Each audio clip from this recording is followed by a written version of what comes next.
Things, should I start over? I'm not going to.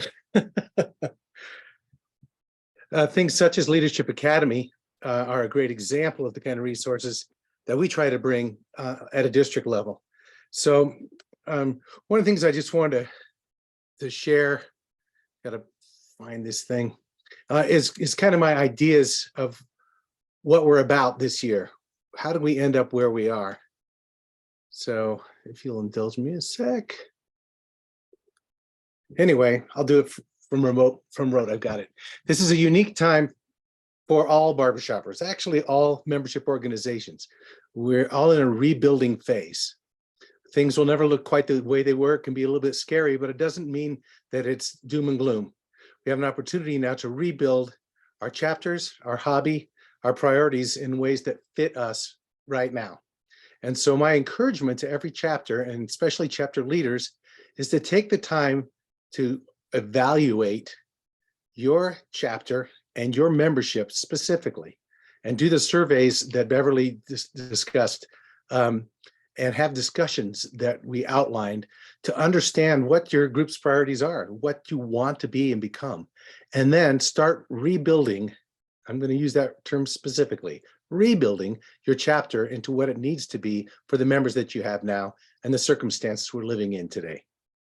From the district's perspective, I want to support that effort by offering the resources we have to make that transition smoother and more successful.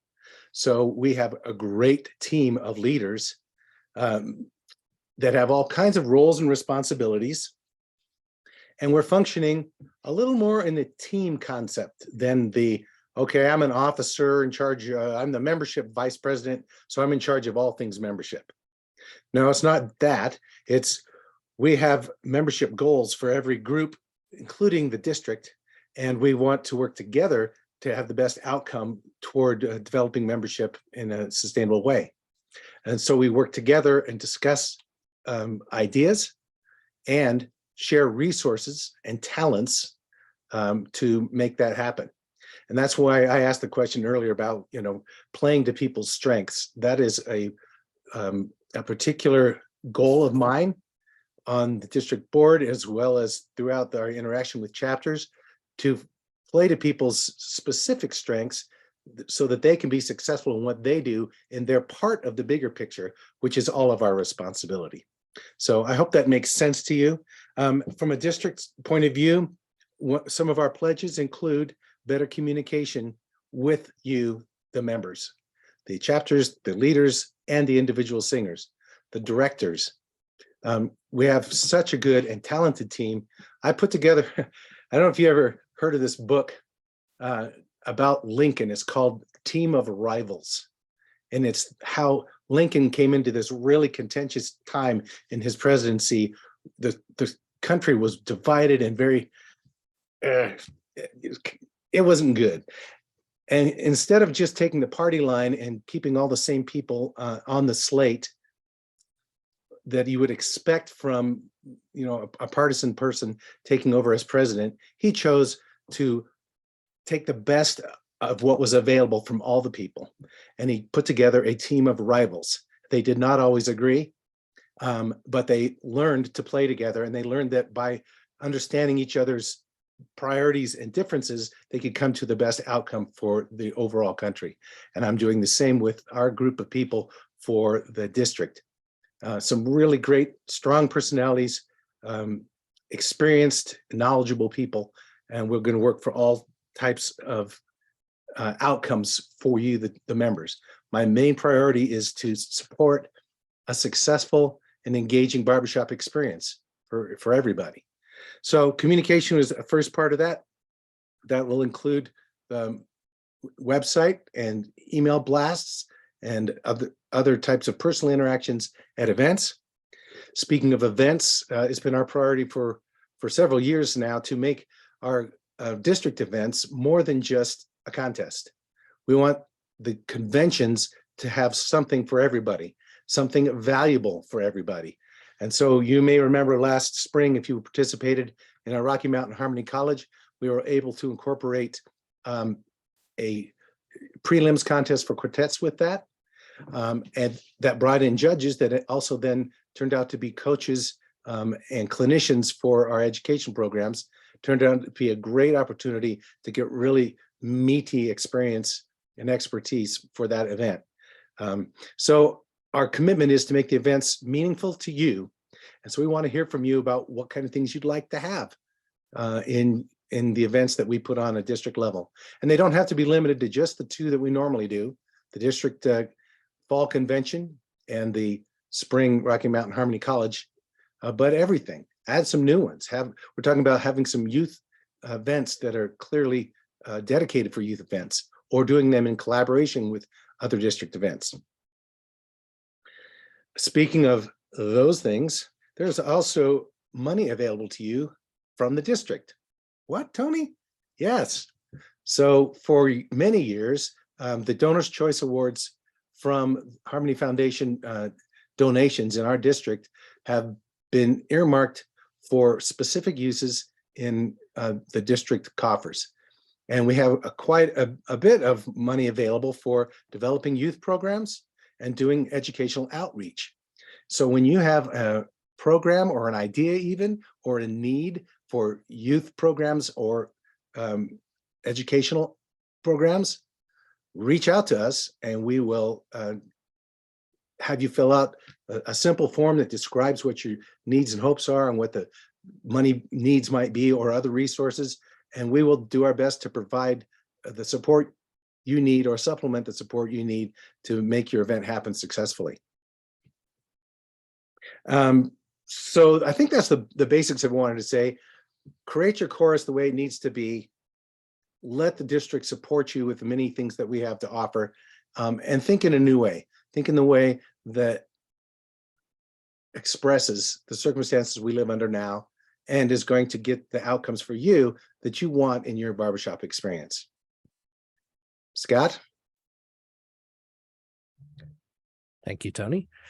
And we'll get to hear some more from Tony at the end of our meeting.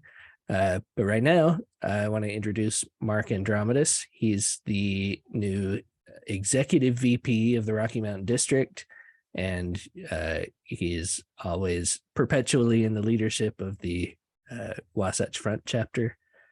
And Mark is going to talk to us about an initiative they have for improving chorus culture. Take it away, Mark. All right. Thanks, Scott. Thanks, Tony. Thanks, Beverly, for everything you're talking about this morning. It was awesome. And I'm going to be able to kind of piggyback on a lot of that. So in this Altairs, it's interesting. We're on our fourth director this year in as many years for various reasons. And so we thought this is a great opportunity to assess our culture and see what we might want to change and how we can improve that. So I put together a little presentation to go over with you that talks about the concept in general, and then what we have done. So let's see, are you seeing my presentation screen? Yes? Okay, great. Yep. Alrighty. Are you seeing this like little thing at the top too? No? You seeing my little Zoom thing? Okay, probably not. All right, great. So just a quick overview of what I'd like to go over. Just talk about culture for a second and how you can identify your current culture and identifying some needed adjustments. And then, of course, defining what your desired culture is going forward. And then some practical thoughts on how you might implement some of those adjustments. So when we think of culture, what is it? I have a super simple definition I came up with, which is it's how we are and how we act. And we'll talk about that. Here's more of a technical definition. The culture of an organization is a set of shared core values and practices that define an organization, both internally for members and externally as part of its public image. The more well-defined and followed an organization's culture is, the more likely it is to attract top talent that prioritizes shared values. So I thought that was pretty good, and we'll talk about this a little bit here. So, when you think about what's your course culture, I like Dilbert. So I threw a few cartoons throughout here. Seems to be some confusion about what our company culture is. Our priorities are honesty, integrity, and return on investment. Which priority is the highest? Integrity won't buy me a new boat. What is that culture? What are we really focused on versus what are our actions showing us. Here's another one. I want to make sure my project plan is consistent with our company culture, but I don't know what our culture is. Maybe you could describe it. Maybe something about honesty. No, I would have noticed that by now. Again, I just get a kick out of these because it's just a kind of a satire on some of the concepts of company culture and course culture. And are we kind of walking the talk? So as a leader member, how do you describe your course's culture? And be objective and fair. Think of both the positive and negative things. Here's just a few examples. Are you competition or show driven? Do you have this culture of individual accountability? Are people lazy?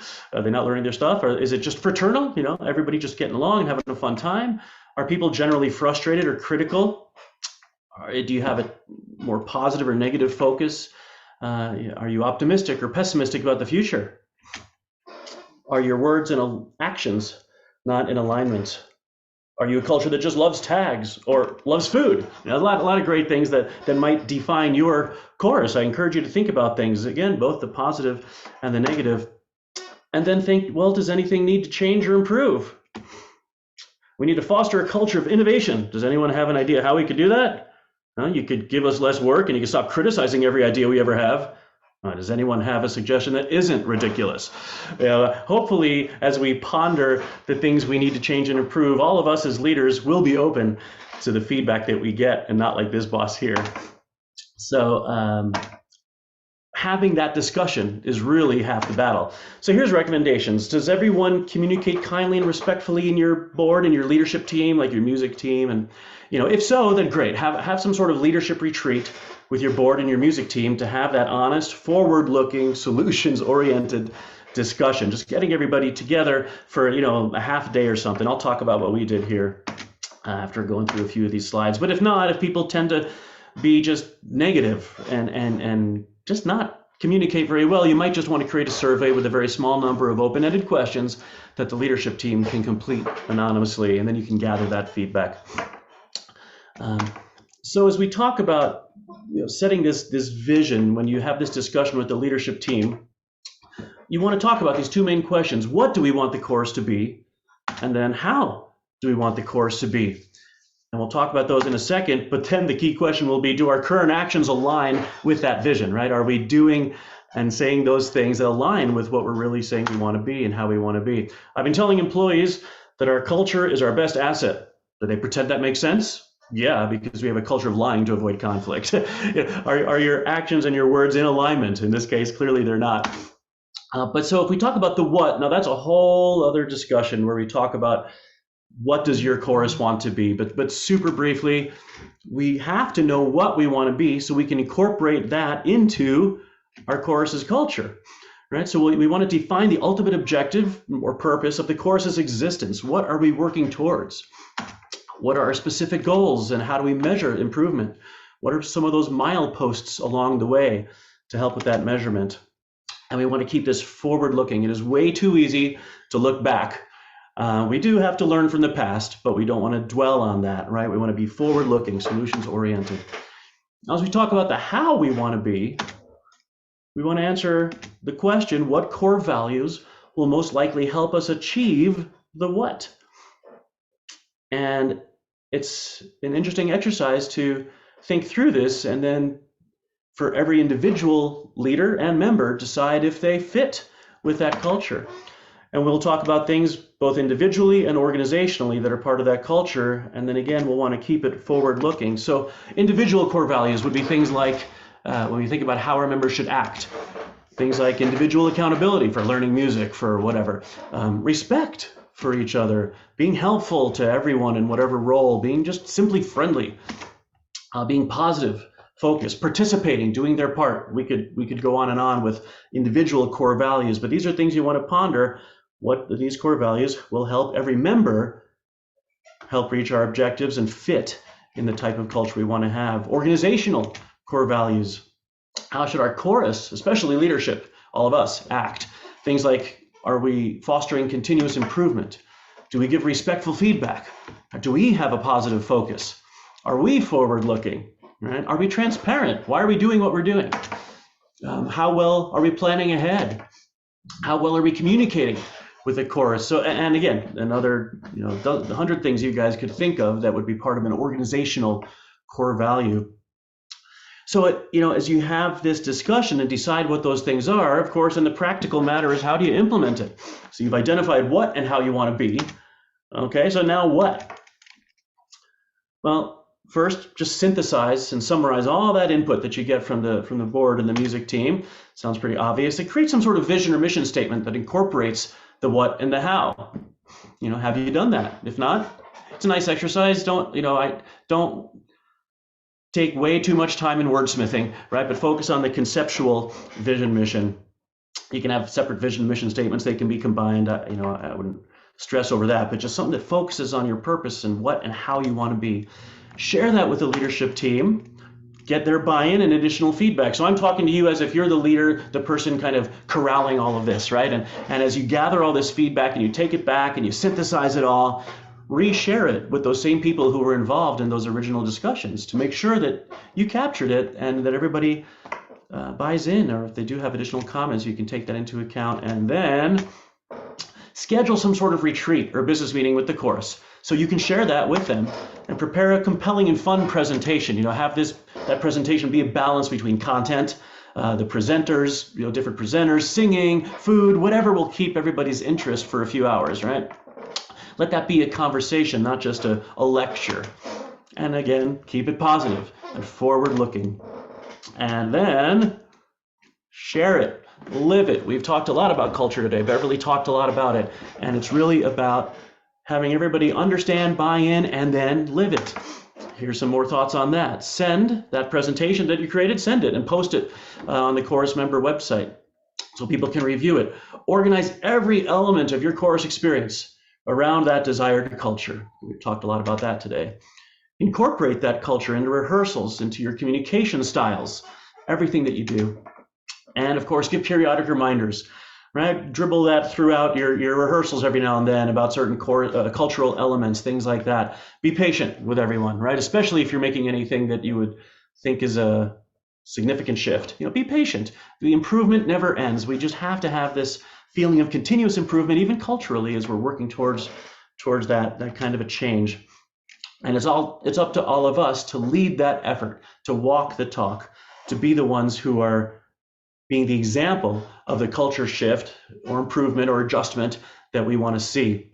And I'm not implying that every chorus needs to make a change. Change is maybe a strong word, so that's why I use the word adjustment in here, because there may be things that are awesome, but then just a few things you want to tweak. Great, embrace the awesomeness and then embrace the opportunities to improve a little bit.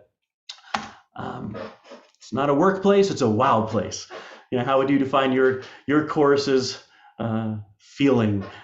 Do you want everybody to have that kind of a wow experience as they're participating in your rehearsals or in shows or what have you? So let me just take a couple minutes to talk about what we did here in the Saltaires, little case study.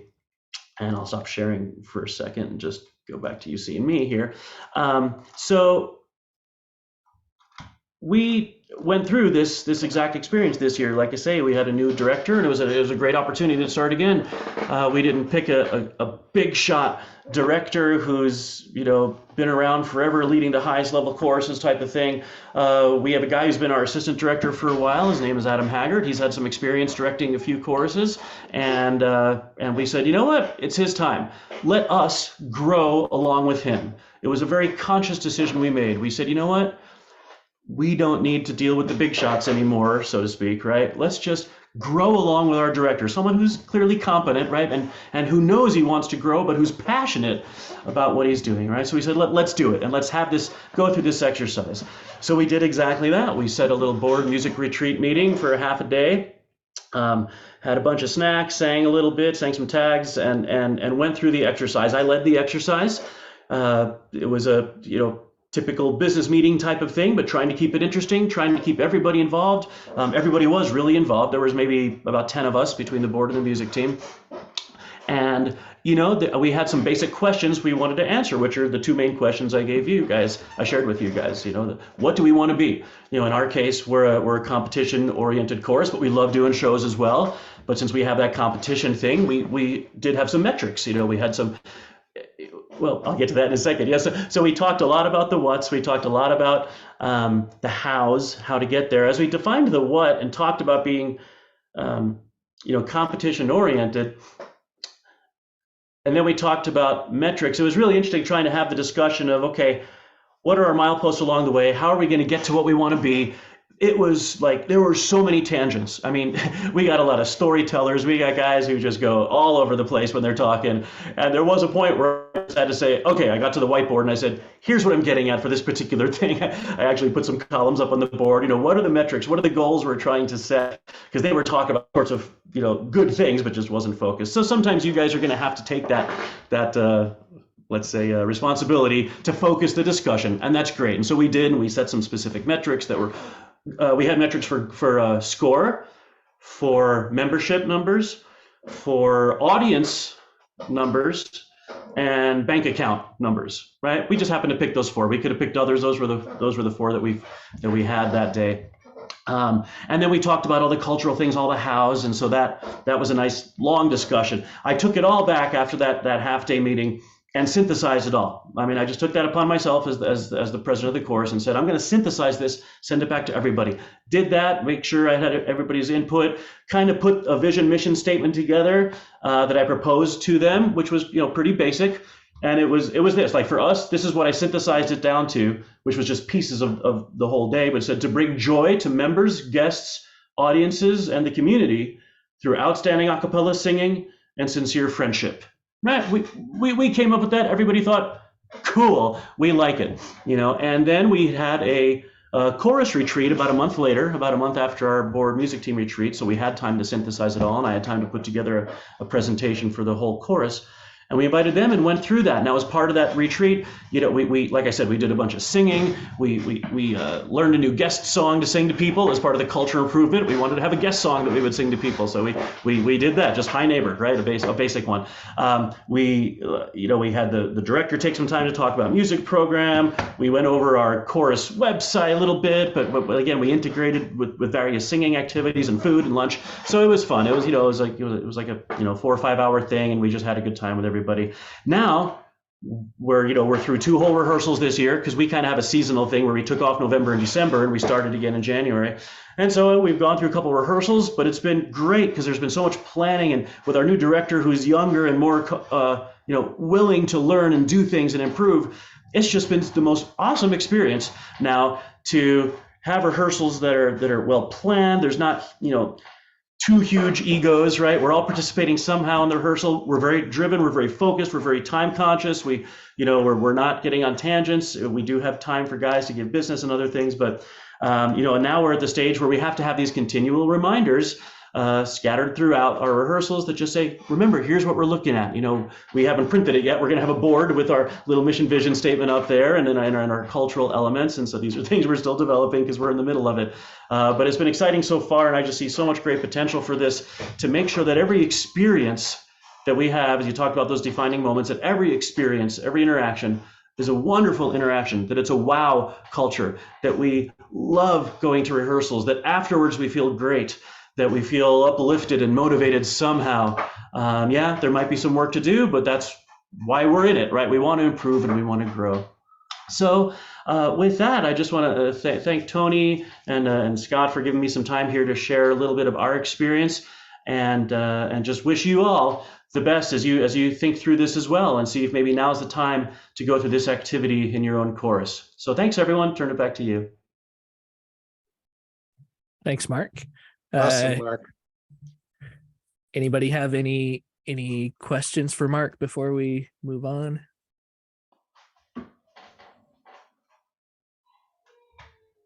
Going twice.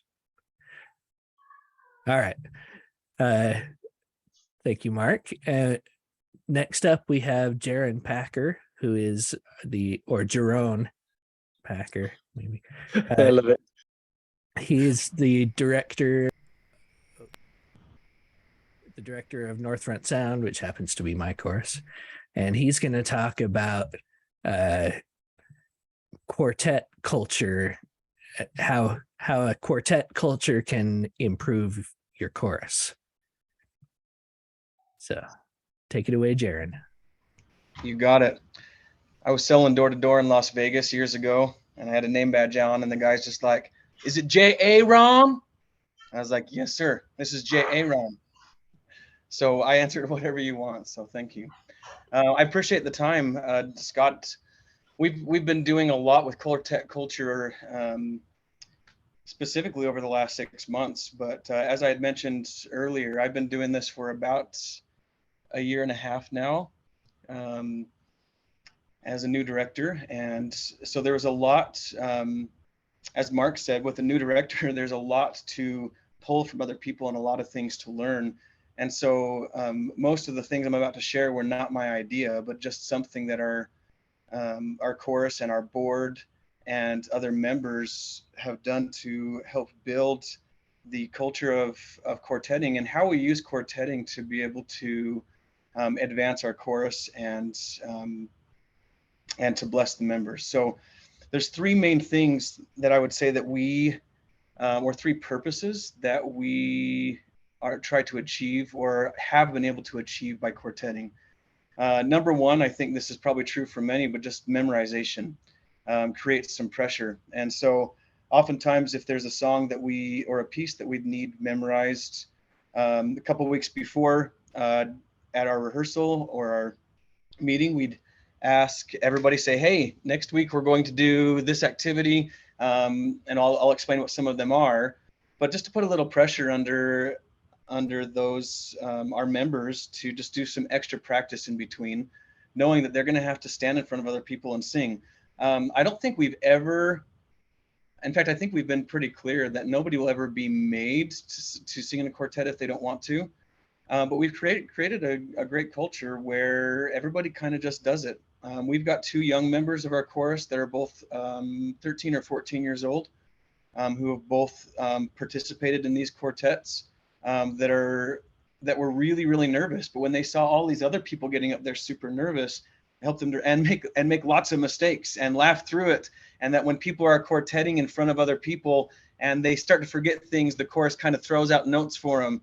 It helps them realize, oh, I can do this too. It's okay. I've got a chorus that's in my pocket that will help me get through this and help me laugh through this if we don't do a great job. So number one is memorization. Number two is individual improvement. There's so many things that we can learn when sitting in a section, hearing other people sing our parts, and that is super valuable. But when everybody has a chance to be able to quartet, there's things that they can learn in a quartet that they can't learn otherwise. And we'll get to some experiences with that in a little bit. So first, memorization. Number two, personal improvement. Number three, just encouraging the culture of quartet, of quartetting. That most, I would say, of the people that are in our chapter have never done quartetting before. In fact, a lot of them haven't done barbershop before. They like singing. They heard us sing at some kind of event and said, hey, I want to come join you guys. I want to sing some a cappella music. And we introduced them to barbershop, but they've never sung in a quartet before. And I had actually done very little of it before I became the director. But last year, I think the first intro to this was singing Valentines. And I was asked to come be in a singing Valentine quartet. And I was really nervous too. As the director, I'm singing in front of my chorus and singing things out of tune and missing parts. And it was I was very vulnerable, but it was so good for me. And after I did this, a full day or a full half day, if you will, of quartetting, I became a new singer. I knew the parts way better than I did any of the other songs that I had. And there was something about it that was fun and exciting. That's not the same as singing in a chorus that I'd never really experienced before. And so at that point I was kind of hooked and started putting out my thoughts of I'd like to sing in a quartet. So three things: memorization, improvement, and encouraging quartet culture. Along with that, I think also it just adds variety to the culture. Variety to your rehearsal and your shows. When in the middle of things, you can throw up something different than just everybody singing. Variety is the spice of life. And so if you can throw in another way to be able to encourage improvement and have some fun by doing this, that's great. So here's some ways that we've done this. Number one, tag quartets. I heard Beverly talking and Tony and others use this phrase, tag quartetting. I actually don't know if there's something different than the tag quartets that we do. I mean, we have tags that we sing, and we can get together and you guys put together a tag and you guys put together a tag and then we perform for each other. I guess that's a thing. We've done that. the tag quartetting that we do may be different. Maybe you've done this before. Is we tell everybody a couple weeks before, hey, we're going to tag quartet next week on these 3 songs. Please have them memorized. And then we have every part line up in 4 corners of the room facing each other. I see Beverly nodding her head. And then you just sing. And then when someone taps on your shoulder behind you, then you just rotate and sing through these songs. And that's a super fun way. And again, if you're singing in front and you start to forget your part, you've got a bunch of tenors behind you that are humming it. Well, a few tenors. There's generally not enough tenors. But you've got a bunch of people behind you humming and singing and encouraging you. And it gives you just that little 10-second moment of nerve-wracking pain, but also excitement to hit a few chords and to help these 3 main purposes. Next would be like random quartetting, saying, hey, this is a step above tag quartetting. We want everybody to have this 1 piece or these 2 pieces ready to go next time. And we're just gonna have everybody prepared to be put into a random quartet. And we've done that a couple times, and it's been fun. Singing Valentine's is always great. Something that we did different this last year is that we did some virtual Valentines because of COVID, and we sold some of those as well. One awesome benefit was my son Jacob, 13 at the time, had never sung in a quartet. We had him sing in one of the Valentine quartets. However, he wasn't ready to sing in a quartet. He did the Singing Valentine because he could sing his part by himself with headphones, but he wasn't quite there yet. So we instead had a quintet. And Scott actually came and sang tenor in his ear. And they just kind of sang the tenor part together for the first 4 or 5 houses until outside. Once he started to get more confident, Scott would start to kind of back off until all of a sudden Jacob was singing in a quartet on his own. And as a dad, seeing my kid do that, that was an emotional experience for me. That was one of those defining moments you were talking about earlier, to be able to see my son, to be able to be in this culture and love it. And him saying to me, Dad, I want to do this again. When we finished the night, he said, Dad, this was the best day of my life. After singing about 15 homes, quartetting, there's something special about it when you can go sing for people and just a few of you singing together and pulling that. It was special. And then he said, do we get to do that again tomorrow? So that was fun. So one of the biggest things that, or I think the most unique things that we've done to encourage quartetting culture was doing a harmony platoon inside our own chorus or chapter rehearsal. We had a younger member of our chorus, Lincoln Briggs. I think he's 17, 18 years old, somewhere around there.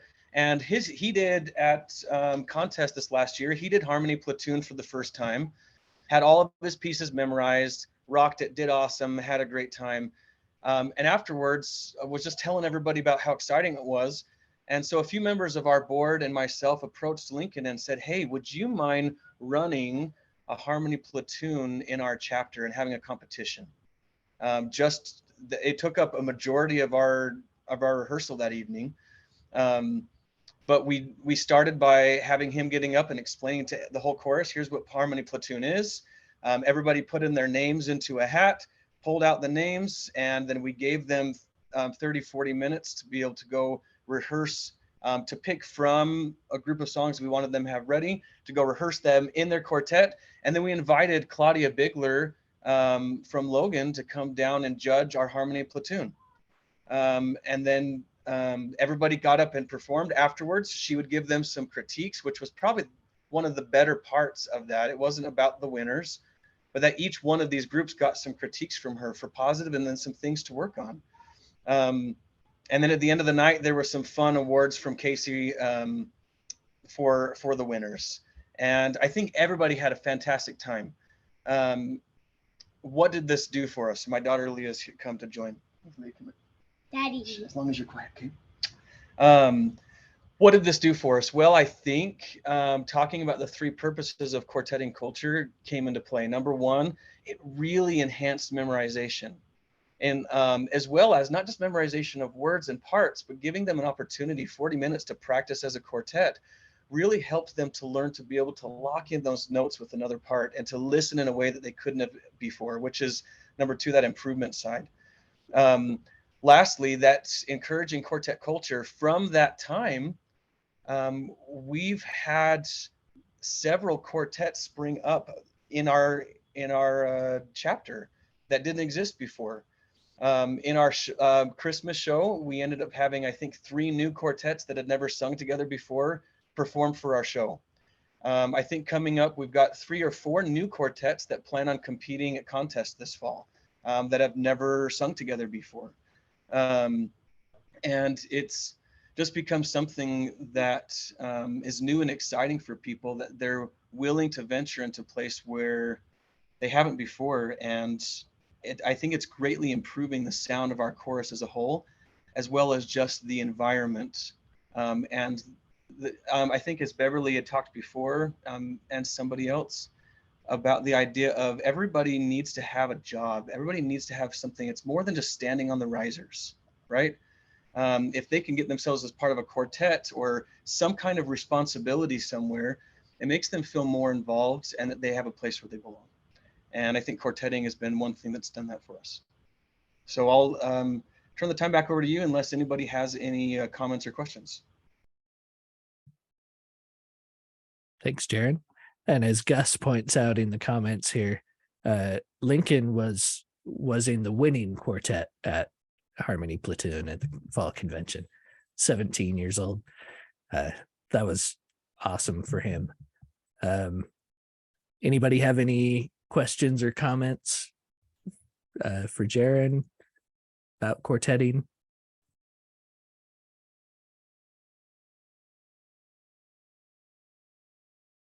Everybody's shy except Leah. That's my unshy daughter, Leah. Thank you. Oh, how do you handle not having equal number of parts? That's a great question. So at our Harmony Platoon, and I think this happens at Harmony Platoon quite regularly, is that we're usually short on tenors. And at some places short on basses. I saw on the word cloud earlier, a big comment, we need more basses, and then one person, we need less basses. I don't know who that person was. But obviously it's not going to be even. And so we just had people share, because they were all working oftentimes on similar songs. We had some tenors that would sing in 3 different quartets, and they just have to work themselves and run around. And that seems to be the nature of tenors. We saw that happening at contest with, having one bass that's in 3 different quartets to be able to encourage more people to be in contest. I love that idea. I thought I'm planning on being in a quartet for contest. I thought, well, maybe I could sing in another group just so that way we can fill in another quartet and get more people involved. And so I would say that's the biggest part, is just having to have people that will be willing to sing in more than one. And it went a long way. Great question. And I would add that the songs we were choosing from were our entire Christmas show repertoire, and somehow I think we only had 1 song repeat. Like each quartet got to choose whatever song they wanted, and our whole Christmas show was represented in the platoon. That's so true. It was really cool. It was awesome. Yep. I see Tony's got a question. On your bumper quartet, I call it bumper quartet, or Yeah.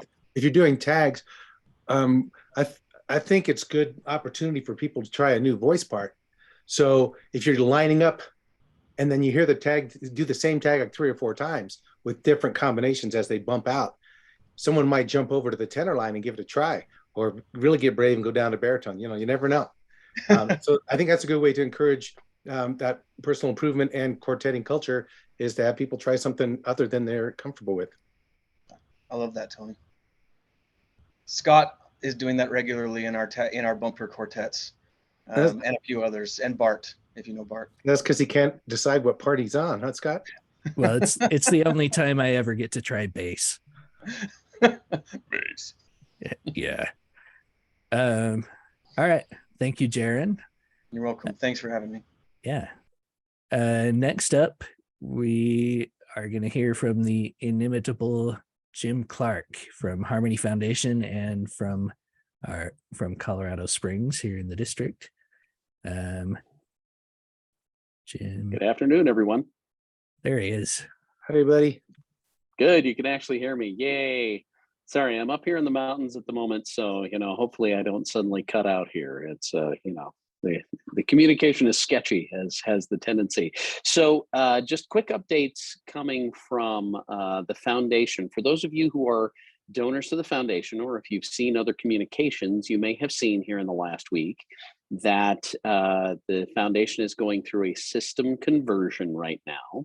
And, fortunately, what we're seeing is that when it comes to banks and credit card companies, they're doing the right thing, which is they have everybody's best interest in mind. So we're getting a lot of rejections from those companies because it's a new system trying to debit donors' cards and bank accounts and whatnot. So we are working through that process right now. So if you get an email from us saying, "Hey, it's still not going through," we're making the calls. So we appreciate everybody who's reached out, and we're trying to get through them as quick as we can, because it's as every system conversion that's ever happened in history, there are always things that happen and that are unforeseen, you can say. So we're getting through that. So that's all good. All the info still secure, everything's wonderful. Then, as far as what's been going on, the foundation is continuing to do all of the great work with the AIC, Association of International Champions, the AIC outreach process. This last year, it was about 20 events that were funded through the AIC outreach grant request process. There were at least a couple of them that happened within Rocky Mountain District. And this amounted to over 50 schools that were involved, visited, etc., and north of 4,000 students, 4,000 plus youth who were engaged in singing this art form through AIC outreach programming through the foundation funding. So incredibly successful. We're going to hopefully, we have a guarantee of being able to fund 10 of them this coming year in 2023, possibly funding 12 of them. Anyone who is interested can apply for them online. They're getting reviewed in the order they come in. And so we're trying to raise as much money as we can, because obviously we want to do the goal. The original goal of the program was to provide for more than just a show, to provide an AIC quartet to come into a chapter, come into town, do outreach within the chapter for a day or two ahead of time, and then put on the concert, the annual show, the chapter show, etc., for the chapters to help rejuvenate coming out of the pandemic, and to help the chapters connect with your local communities, with music educators, with your local media, et cetera, et cetera. So that's been super successful. The Power of Harmony program continues to ramp up. That is the youth anti-recidivism program. We are fully functioning in 3 different facilities in Ohio right now. In the last couple of months, now up and running in a facility in Texas. We have received a gift from the vocal majority toward this. They are highly involved. Josh Groban's foundation gave us a second grant this year. They gave us a grant last year, and they increased their gift by about 50% this year over last year. Josh Groban and his family think that this idea of getting music into these youth incarceration facilities is an incredible way to help serve the most underserved community out there. And the staff, the psychologists, the psychiatrists, everyone in the facilities, they are seeing a difference within those residents who are participating in these music programs. And it's a fully fledged curriculum, having these staffers come in from the outside, having clinicians come in. They're teaching about harmony and rhythm and singing and composing. You have residents inside these facilities who are writing their own songs now. There are a few of them who have now served their time. They've gotten out. They want to be interviewed. They want to share their stories. They want to tell the world what a difference it made. To have these people come in from the outside and say, we care enough about you to say, music is so important, it can make a difference. And there are people on the outside who want to help you become someone different than you were that led you into the facility in the first place. So incredible stuff going on with Power of Harmony. No place to go but up from there. We still, of course, have the Donor's Choice program going on coming into this next year. If you allocate dollars out of an annual gift to the foundation, it can come back to your chapter. It can come back to the district. As Tony was saying earlier, Rocky Mountain has a bunch of dollars sitting there for your usage, your chapter's usage. Think about what you can do educationally in outreach. How do you want to get into the community? And if you don't know how yet, that's okay. But if your chapter wants to, talk to this district board about what you'd like to do. There are dollars there. Talk to your chapter individuals about giving to the foundation, because it helps at a national level. It helps at your local level. It can help at the district level. Great things going on there. So thanks to all of you who have continued to support the foundation. 2023 is looking up. We're out there. Almost everybody is back to a more normal rehearsal type schedule and conventions and all that. So we're going to be on the road with a vengeance. So you'll probably see me popping up around the district in the coming months. It's my plan is to get out and see as many chapters in Rocky Mountain as I possibly can in the coming year. So I know we're short on time, but if you have any questions, if there's any super pressing questions, you can ask now. Otherwise, shoot me an email, which is jclark@harmonyfoundation.org. You can find me out there in various ways. And if you can't find me, ask somebody else, because I can be found.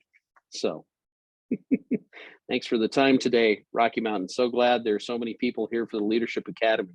It's good stuff. Thanks, Jim. Always a pleasure.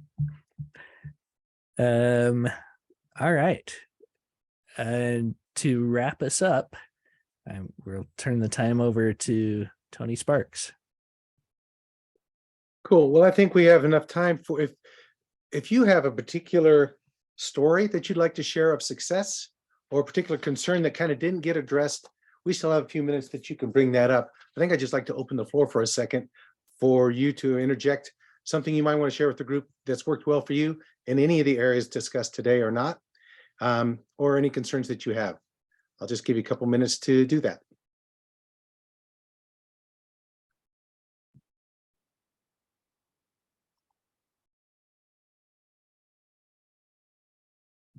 B. Taylor. Good sort of a capsule suggestion for how to have an appropriate, let's say, versatile and satisfying meeting night. Very, very simple. Ha ha, aha, and ah. What I meant by that is ha ha, have humor and silliness every week, get people laughing. Aha, something real learned by every member every week. And find something that touches the heart every week. Thank you. Beautiful. I love that. Ha ha, aha, ah. Who else? Tony, this is Casey Coleman with North Front Sound. Hi, Casey. If I can share something and then kind of put a plug in the future. So at the last district convention, I already talked about this, but North Front Sound, we did a game night and we invited some of the other people from outside of our chorus to join us, and a few of them did. We felt it was a pretty big success as far as North Front Sound. And so we've talked internally when people come to the beautiful city of Ogden for district convention that we would like to have something similar to where we will have a game night / room, but to be able to invite all of the other people. So the details will be forthcoming, but we would like to have all other course members and people of the district come and participate with those. Of course, we like to. Some people don't like games, which I don't get, but for those who do like games, it's a good opportunity to get to know people in a different environment than just as a bass, tenor, baritone, or lead or something like that as well. So if that's something that interests you, just look for that. We'll have more information for that going forward. So and it was games, snacks, and tags. There was tags going on in between the game tables and joining in. It was fun all around. And I believe it went till 3 a.m. for some people. I didn't stay that long, but it did go fairly late for those who were young enough that could stay up that long. So Are you talking all board games? Is that what you mean? Board games, card games? Yes. Yeah. Awesome. I love that idea. Would love to incorporate that. So events team, we're going to take a look at that. Who else?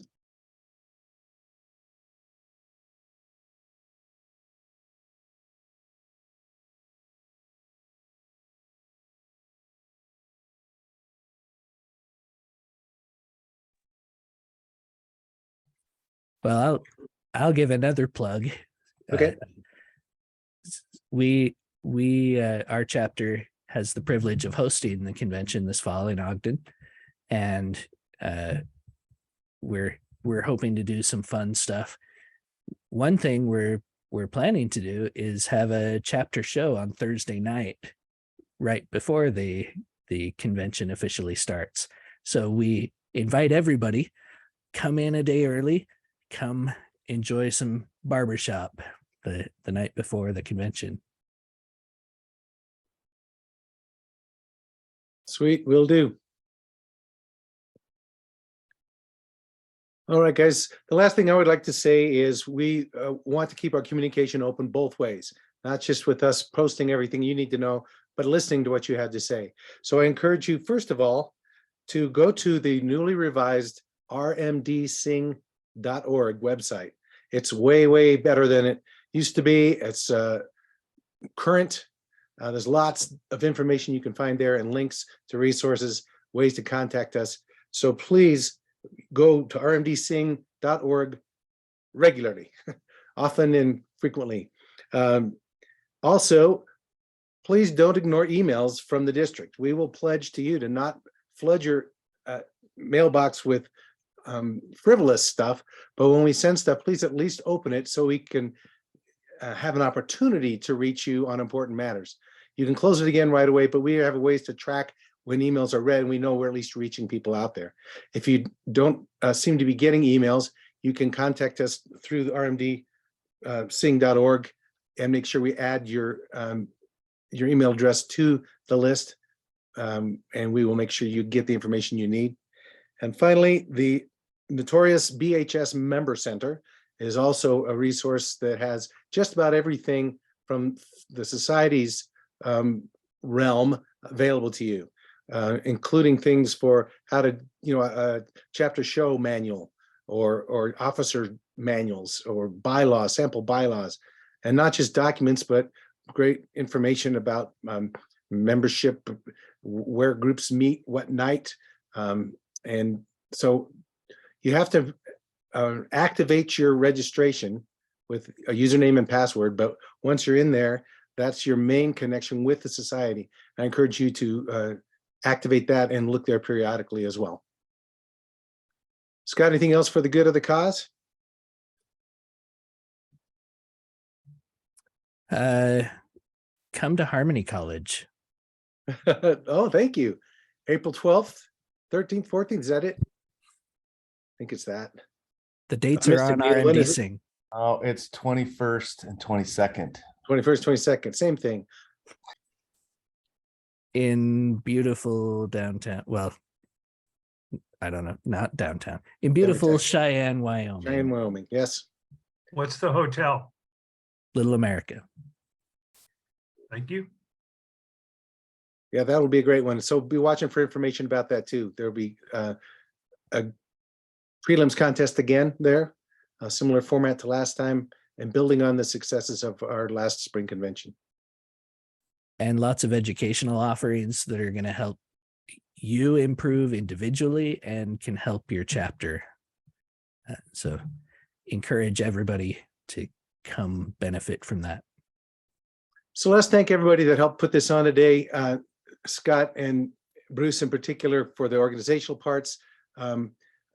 Mark and Jaron and Jim and myself for contributing content. And a huge shout out to Beverly Green for facilitating the first 3 sections. Thank you, everybody. Indeed. And with that, I think that concludes our 2022-ish Leadership Academy. Thanks everybody for coming. We'll hope to get these videos videos posted so you can review them again and share them with anybody who couldn't be here. Thanks. Bye all. Have a great Thanks, everybody. rest of your Saturday. Thanks, everybody. Thanks, guys. Thanks.